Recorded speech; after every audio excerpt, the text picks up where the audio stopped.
Young people have dreams and hopes for their future, and every parent can agree that what they want for their children is to be future ready, to have the skills and opportunities they will need to succeed in the future.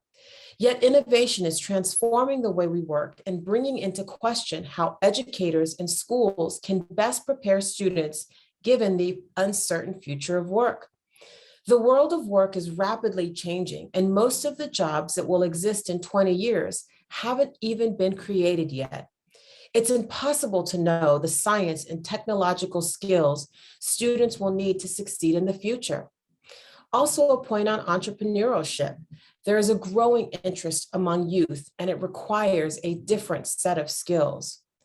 What we know, including from business leaders and employers, is that to succeed in the future, students will need skills to set and achieve goals, skills to manage emotions in the face of uncertainty and challenge, skills to identify and build relationships with good mentors who can help them succeed when work changes, skills to understand the needs of others, including supervisors, clients, and customers, and to show respect for others from different backgrounds, skills to communicate and collaborate with others from diverse backgrounds and fields.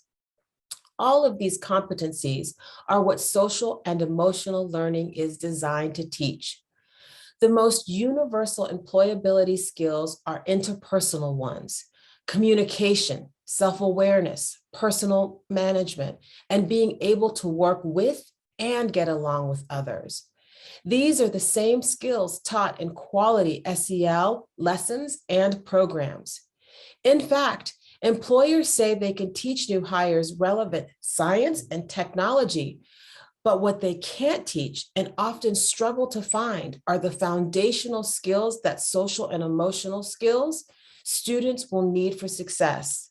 I am excited to introduce our new 5-part webisode series on this topic. In 2020, CASEL launched an initiative to strategically integrate social and emotional learning with career and workforce development. In partnership with 8 states, Delaware, Kansas, Nevada, North Dakota, Ohio, Pennsylvania, Utah, and Wisconsin, and the generous support of Pure Edge, Inc., we are identifying and elevating policies to address inequities in youth employment and engage in an economic revival. Social emotional learning really is the process by which all young people and adults acquire and apply knowledge, skills, and attitudes needed for success. Simply put, social and emotional learning is that lifelong process of learning, right? And learning how to understand ourselves and how to connect with others and how to achieve our goals. These are all workplace principles that are playing out in all of our communities. So high quality career and workforce development integrated with social and emotional learning helps us ensure that each and every child is fully equipped for their success in the future and establishes a sense of student agency. Now, the Organization for Economic Cooperation and Development defines agency as the opportunity for students and teachers to co-create their learning experiences in order to support their future goals and actions, right? So it's that co-creation by positioning the student as the primary actor of what is best for them through the use of social and emotional learning competencies and skill building. Now, in CASEL's groundbreaking policy roadmap, co-authored with Civic and the Coalition for Career Development Center, we offer some key domains or concepts, right? The ability to communicate and collaborate effectively with others is essential.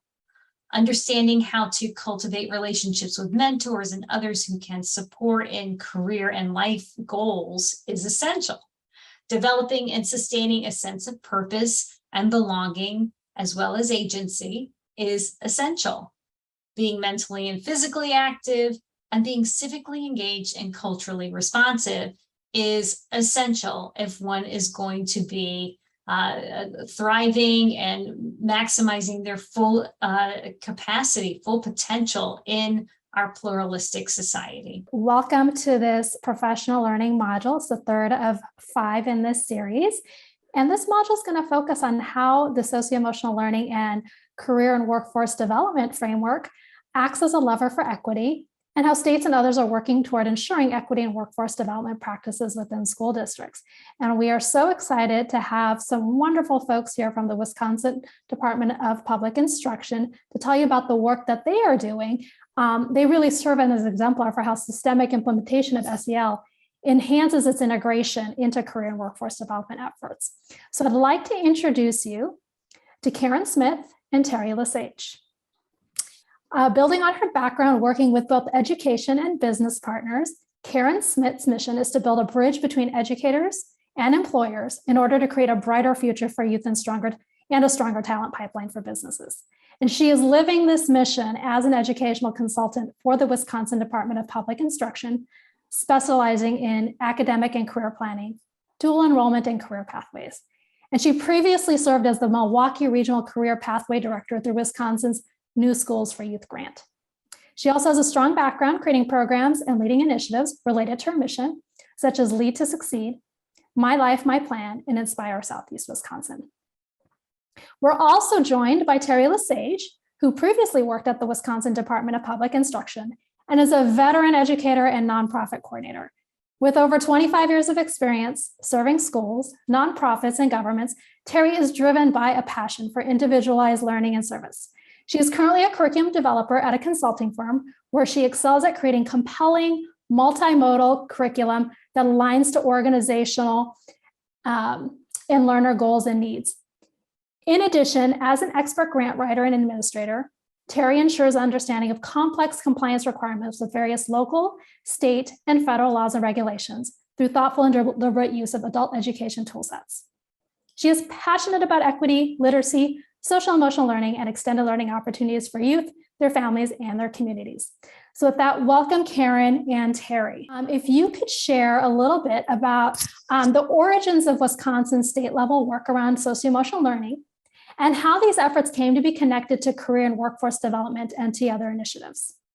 The Wisconsin social emotional learning journey actually began back with a state collaboration team that was doing some work for the Safe Schools, Healthy Students federal grants. We saw a need for some developmentally appropriate benchmarks in SEL, and we wanted to expand on work that had already been done in the state. So it was really important to us that we didn't create a whole new framework or do something entirely new, but rather exist on a foundation that was already in place. So we built those benchmarks on the Wisconsin Early Learning Model Standards, as well as the core CASEL 5, and a local education agency, the Madison Metropolitan School District's work and what they had done in social and emotional learning. So we got together with CASEL and with educational professionals from throughout the state, teacher focus groups, community-based organizations, and state agency staff from across the state to draft up those SEL competencies, revise them, and then we put them out and shared with the public, where we did multiple iterations and revisions and worked through that process. During the whole time, and what we've come up with since then, what has been really key to our work is focusing on the fact that SEL is both the application and skill acquisition. So it's been a both and journey for us. And that makes a lot of sense when considering career and workforce development. Thanks, Teri. Karin, did you want to jump in too? Sure, yeah. So it was actually CASEL's Collaborating States initiative that really brought SEL and CTE, or career and technical education, together in our agency. So as we were developing our work plan for the Collaborating States initiative, one of the areas that we built into this work plan was a crosswalk that we wanted to create between Wisconsin's SEL competencies and our employability skills. And that just became the beginning of a beautiful friendship. And it's really led us down a journey of deep discovery and collaboration on how these two areas intersect. And it's also showed us how powerful it can be to bring them together with more intentionality. I love that. I'm wondering if you could actually give some local examples of how the SEL competencies are being implemented specifically in the context of career and workforce development, and how they're being aligned with those employability skills that you just discussed. And maybe also just share how the state's supporting that local implementation. Oh my gosh, I'll start us off with a really good example and then hand it over to Teri. So I was recently talking to Milwaukee Public Schools post-secondary transition program. So this is a program that helps students with disabilities get high quality work-based learning experiences. And they were sharing with me a story about two students who got into an argument on the bus one day that was taking them to work. And so naturally, the school district's violence prevention team conducted a restorative circle with the students in order to, address and work through that conflict. But what was interesting is that the supervisors that they worked for wanted to be involved in that restorative circle as well. And by the end of it, those supervisors were so excited about the SEL competencies that they learned and the process that they went through. They immediately began seeing opportunities to use SEL and in that process with not only their other youth, but the adults that they work with as well. Thank you, Karin. And Teri, maybe share a little bit about the state supporting local implementation. Sure. In Wisconsin, I think it's important to know that we're a local control state. So what that means for us is that we can't dictate what SEL competencies are exactly in place or how those competencies are realized. But what we can do is share promising practices and research guided practices like we find from CASEL. And so what we've made a point to do is to introduce LEAs and local education agencies, community-based organizations, and all people working with youth to a basic understanding of what social and emotional learning looks like, and that has been in person and that has been through a variety of virtual learning opportunities. We've also presented all of our youth service professionals with an opportunity to go to train the trainer events. So if an entire school can't participate in a learning opportunity, perhaps we can get one or two SEL champions to come forth and help those in their community learn and build their knowledge base around SEL. We've also made a concerted effort to align everything that we do with our mental health frameworks here at the state to make sure, again, that we're promoting coherence and alignment rather than an additional step to realize SEL in schools and in communities. I love that. That coherence is so important, right? Otherwise, people start seeing these things as separate, right? So actually, to that point, can you talk about the relationship between the SEL competencies and career and workforce development skills? Is SEL the engine that empowers career and workforce skills? Tell me a little bit about that. Yeah, absolutely. So we know that many of the skills that employers say they need are actually SEL competencies. It's easy for us that, those of us who really know about social emotional learning to see that SEL supports workforce skills like communication, collaboration, critical thinking. But what most employers may not realize is that SEL competencies really help break down what an employability skill, like let's say collaboration, actually looks like. Those SEL competencies represent all the different parts that need to come together in order for a person to be a good collaborator or a team player. So let me give you an example. Let's say that there was a group of students, working in a classroom or a work project together, and things were just not going very well. They're really struggling to collaborate together. So we know that collaboration and teamwork is a highly sought after employability skill. So in our new Wisconsin Guide to Social and Emotional Learning and Workforce Readiness, we have a section that shows that the SEL competencies that all come together and are connected to that employability skill of collaboration. So in this scenario, the teacher or the work supervisor or even the students themselves could use that list of SEL competencies to really identify the root cause of the breakdown in collaboration, and then figure out how they can work to strengthen their SEL muscles in order to be able to work together as a team more effectively. So that's why we like to say that SEL is the engine that powers workforce readiness skills. I love that really concrete example. That was really great. How are we, how can we leverage all the stakeholders that play a role in the lives of youth? So this doesn't just become one more thing, right? And so I think, I love some of the examples that you're talking about, different folks and students' lives coming together. I wonder if you could speak to that a bit. Yeah, Teri and I talk about this a lot, so once you understand the relationship between SEL and workforce readiness, you can begin to look at all the places and spaces in which youth can develop these important skills.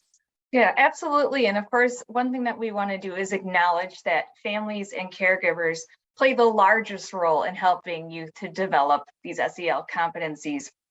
I mean, in my own personal experience, I have a 4-year-old at this point. my tiny human that since day one, my dream for her has been to be a good person. Smart is good, but I want a good person. And what that means to me is that she's somebody who is empathetic and lifts others up and celebrates herself through that kind of work. And it's really important to me that that comes along with processing and labeling her emotions in a really healthy way, which is one of the SEL competencies. So she's 4 years old and she's working really hard to tell me what she's feeling. She's practicing her belly breathing, and she's telling me that all emotions are valid, which is funny coming from a 4-year-old, but it's very, very true. And it's something that I want deeply for her. And I think, how great would it be if everybody that was a touch point in her life underscored and worked to build up those same skills. Teri, that story just makes me smile. We also know that there are other people that can play a big role in supporting the development of SEL competencies for youth. So educators and school counselors, for example, are on the top of that list, seeing that students will spend an average of just over 14,000 hours in K-12 education alone. And we cannot forget all of those non-caregiver adults that influence youth outside of school. Those include our coaches, those include our out-of-school time workers, spiritual advisors, and of course, bosses and colleagues at jobs that many youth hold. Yes, Teri, you are spot on. So, it's those employers that are providing career and work-based learning experiences for students that can be really important role models as they work with youth on these skills. So when we think about who we need to educate about this relationship between SEL and workforce development, we have to think about all these stakeholders and then begin to plan on how we can empower them to be mentors for the youth that they interact with. That's a great point, Karin, because mentoring actually came up again and again as we were working on our report, which is Wisconsin's Guide to SEL and Workforce Readiness. In the process of that report, we interviewed teachers, counselors, and youth service professionals in the out-of-school time field, and over again, we heard about the powerful impact a positive mentor can have in a youth's life. This is all so great. And it makes me think, one of the biggest challenges is that the financial resources and the way money is allocated to districts often creates a siloed effect, right? Where, money's being used by different folks. I'm wondering what your thoughts are about how we can encourage stakeholders to work together and make sure they're interconnected in the way they're working with young people. Yeah, you really hit the nail on the head, Roneeta. We need to make the transition to really looking first through a student-centered lens to answer the question, what do students need? Then we can figure out the people, resources, structures that need to come together to address those needs. And like you mentioned, too often our work really starts with that great grant opportunity. And, now we're just trying to kind of look for a need that we can plug in and fit that grant, when really it should be the other way around. And I think very much related to that is not only what our youth need, but also what they want. And in fact, what all stakeholders want for youth today. So working together is going to have a greater collective impact. Systemic implementation of SEL and career and workforce readiness and aligning our messages around those two domains just makes sense for everyone that is working with youth. And if we work systemically to make this happen, I think we're going to see bigger gains. Absolutely. I think you're both so on the spot with that. How can states and others work toward ensuring equity and workforce development practices within school districts? I think you were starting to get at this a little bit. Yeah. Again, I think it all starts with developing that student-centered vision for success. And then you think about how you measure that success. And too often we're really focused on that satellite data like test scores, attendance patterns, graduation rates. Those are all very important measures, but sometimes can paint an incomplete story of equity. So we need to really dig in deep and start disaggregating that data to figure out who's succeeding and who's struggling. And it's critical to go beyond those traditional data measures to get input from the students themselves. Doing focus groups, even going out and shadowing students. How fun and insightful would that be? When I think back in my own teacher preparatory program and my own experience in the classroom, that I didn't necessarily get classes in SEL and workforce readiness. I was an English teacher. So for me, this was a whole new game that I had to learn how to play, but made so much sense to me because this is very much about a human-centered pedagogy and connecting with humans on that ultimate human level. And that's what teaching really is. And Teri, I feel like we could spend an entire webisode just on the educator preparation aspect of this work. That's a whole other conversation. Going back to, I think, something that Karin mentioned, I'm wondering how something like a portrait of a graduate can help, drive that student-centered focus. Yeah, the portrait of a graduate is such a powerful practice, because when you do it done with fidelity, creating that portrait of a graduate for your district really does provide that student-centered vision for success that we've been talking about, the past couple of questions.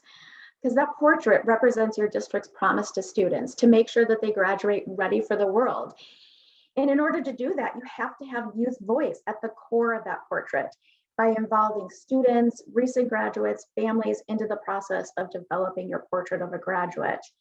And it's really essential to include all students and all voices so that equity is at the heart of the portrait and how a district operationalizes it. The other thing that we often see with a student-centered portrait of a graduate is that it's going to naturally include things like communication, collaboration, critical thinking, all of these things that we know can be developed through social emotional learning. The schools have to be very intentional about how they integrate social emotional learning, as well as other literacies like digital literacy and STEM literacy, global competencies, how they connect that into their portrait of a graduate to really ensure that all students benefit. And they need to have a comprehensive operational plan to actualize the portrait and promise that we've created. And that's where oftentimes we see those really great graphics of a portrait of a graduate, but there has to be that operational plan underneath to figure out how you bring the structures and processes in your school district together to be able to do this really well and make sure that students are really graduating ready for the world. Absolutely, Karin. And I think, you talked about how it is essential to center this on, students and their voices, and really, equity is really at the heart of this. But we know that some groups of students might be experiencing school and school climate differently than others. So I'm wondering if you could speak to that and also kind of the gaps that might exist in the socio-emotional development of different groups of students. Thanks for that question. And I'm going to echo what you just said by acknowledging that there is a large research base that proves that different groups of students experience their learning journey differently. This is a fact. And Wisconsin is no exception. We actually have a large, very well documented opportunity gap in the state.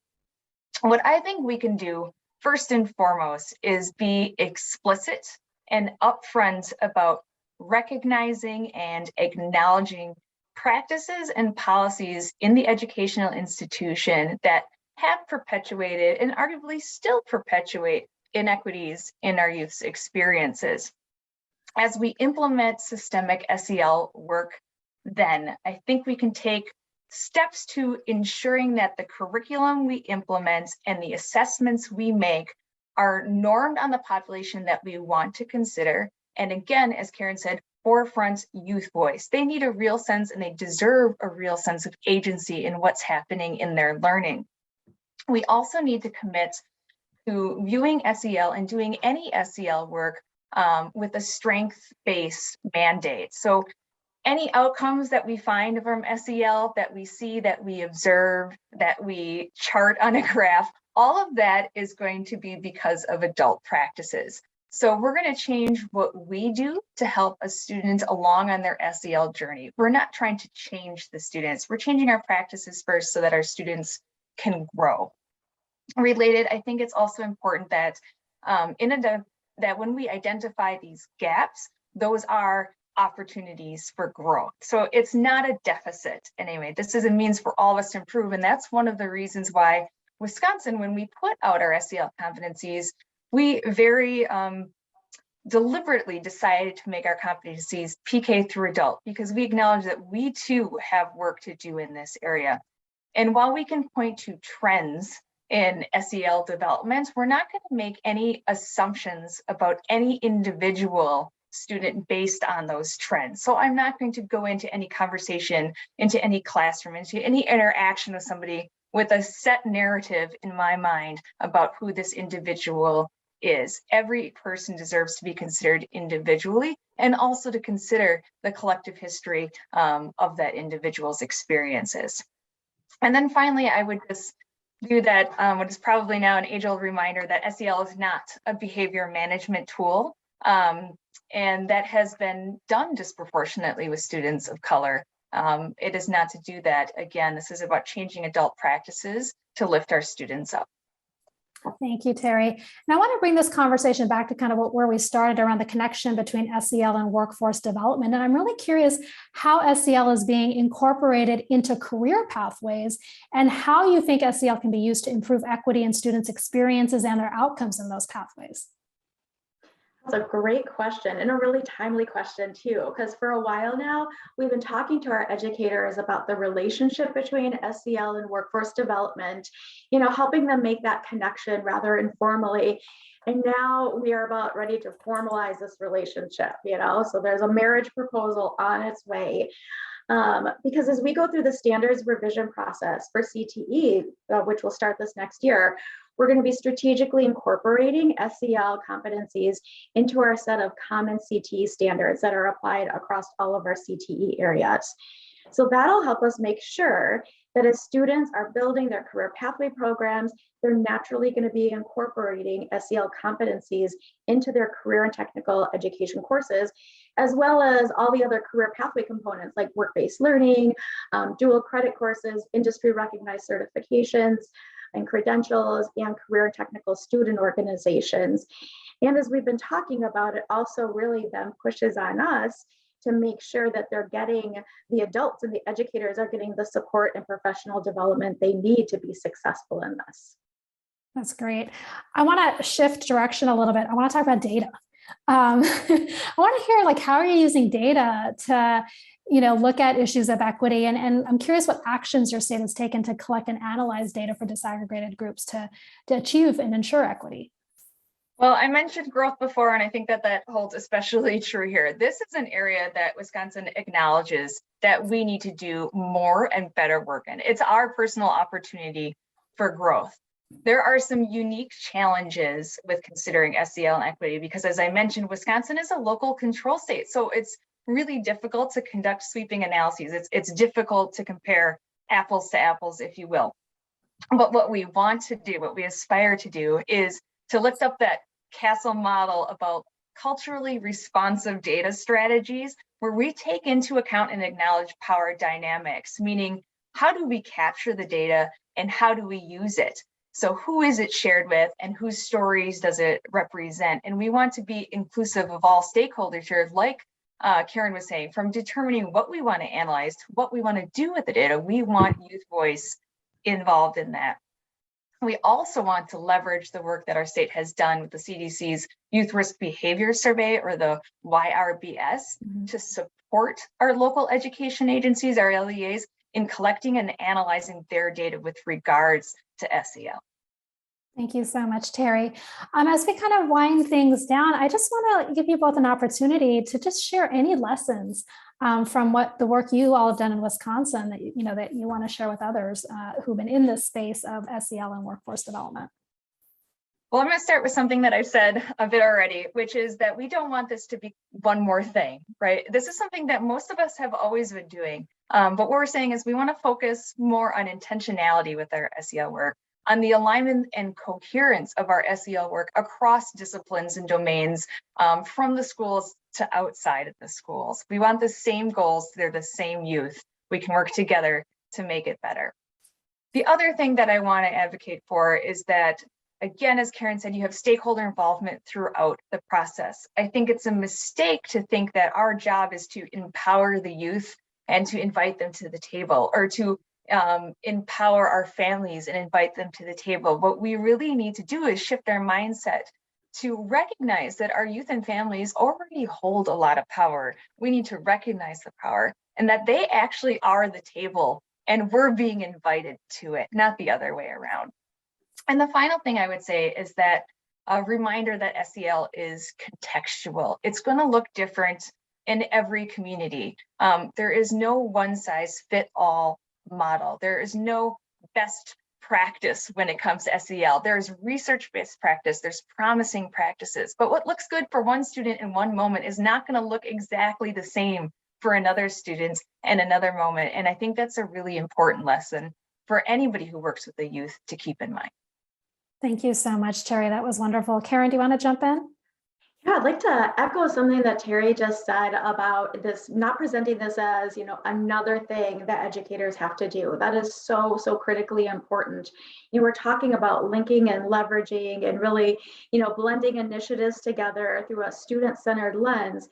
But when you think about this, in real practical terms, oftentimes it's making really intentional, sometimes small tweaks to things that you're already doing.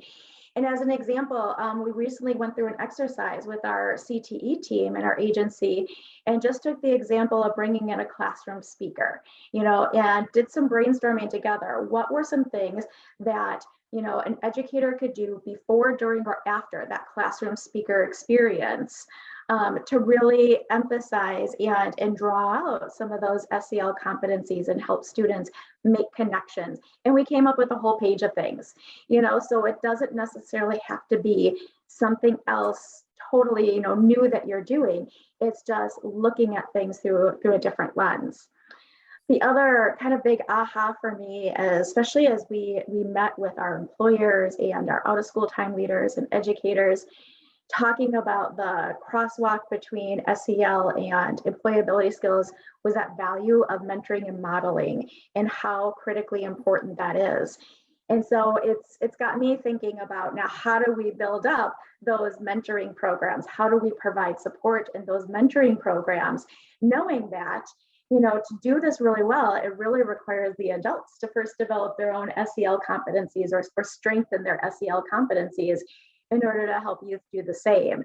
So again, it comes back to having this comprehensive strategy that includes professional development and opportunities for educators and other adults, like out of school time program leaders, work-based learning supervisors, to develop strong SEL competencies right alongside the youth they work with.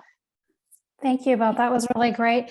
And just a final question. I'm really curious how the SEL and workforce developmental framework can act as a lever for equity in the work that you're doing and the work that other states are doing. I think what I'd like to say is something that I talked about earlier, which is this idea of explicitly acknowledging policies and practices that we've had in place for a long time that maybe contributed to inequity. And I think that one thing that knitting together SEL and workforce readiness does is it really disrupts the historical narrative that we've held that really privileges and prioritizes a four-year college or university as the only route to success. This opens up multiple paths for people to come to realize what they believe is success, and for us to believe in that as well. We know that SEL skills makes the community stronger, and frankly, we all have room to grow. So it's just so important to approach this from a strength-based perspective and not a deficit model. Not everyone has access to mentors and role models to help them develop strong employability and social emotional skills. But therefore, the bright spot is this is that SEL can be used as that lever for equity if everyone has a stake in the game and plays a role in helping youth develop these skills by meeting each person where they're at. And you're so right. I think we always have to come at this work with an asset-based framework, right? Like everyone's got really great stuff that they're doing to build on. And so I wanted to say how much I appreciate you both for joining us today and for providing us so much insight from the experiences and the work that you've done in Wisconsin. I hope folks who've joined us were able to learn a lot, and feel free to reach out to Teri and Karin to learn more. And with that, I'd like to close this out and thank you all for joining us.